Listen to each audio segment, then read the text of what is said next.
Thomas Soto. Comment aider l'Europe à se relever après le chaos du Brexit? Vaste question. Bonjour Danny Cohn-Bendit. Bonjour Thomas. Alors François Hollande, Angela Merkel et Matteo Renzi se sont vus en début de semaine en Italie. Ils se parlent, c'est bien, mais en fait, à part être d'accord sur le fait qu'il faut qu'ils se parlent, pour le reste...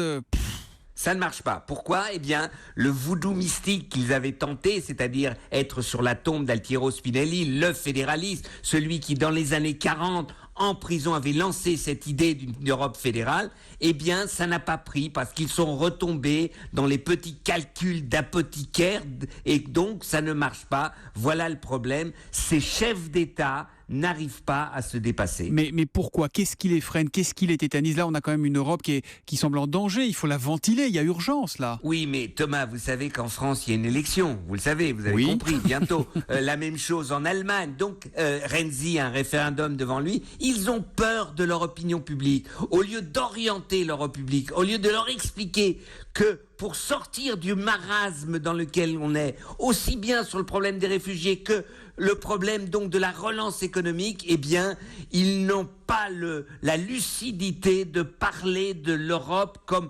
l'espace capable justement de cette crise. Alors qu'est-ce qu'il faudrait faire ? Parce que ça fait des années qu'on en parle. L'Europe économique, elle n'existe pas. L'Europe politique, quasiment pas non plus. L'Europe de la défense, moyennement. Qu'est-ce qu'il faut faire alors ? Ils ont déjà fait un petit pas, il faut le dire, en disant ils vont élargir par exemple Erasmus, c'est-à-dire les échanges pour étudiants. C'est pas mal. Mais maintenant, il faut couper la poire en deux.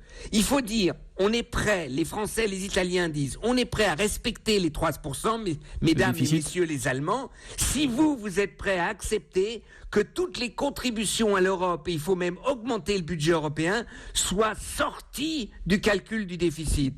Donc les Allemands... Ça veut dire attendez, qu'on comprenne bien, on respecte le déficit de 3%, mais on met davantage au pot, et ça compte pas dans le déficit. C'est ça ce que vous proposez ? Exactement. Et ça, c'est un compromis que les Allemands peuvent comprendre et peuvent accepter. Et c'est un compromis qui pourrait donner vraiment une relance européenne au niveau du nécessaire. Mais attendez, c'est de l'argent qui manque ou c'est un leader, c'est un Jean Monnet, peut-être un Jacques Delors ? Jacques Delors a toujours dit que si un leader sans argent, ça marche pas, et de l'argent sans leader, ça marche pas.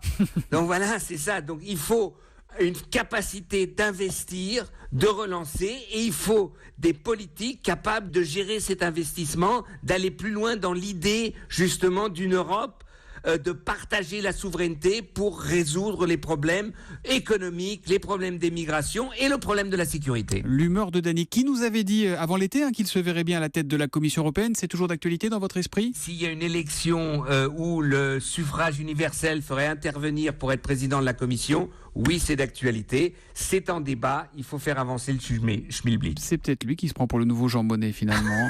En tout cas, on vous retrouve demain matin à 8h moins 10 sur Europe 1. À demain Danny. À demain Thomas, ciao. Bonne journée.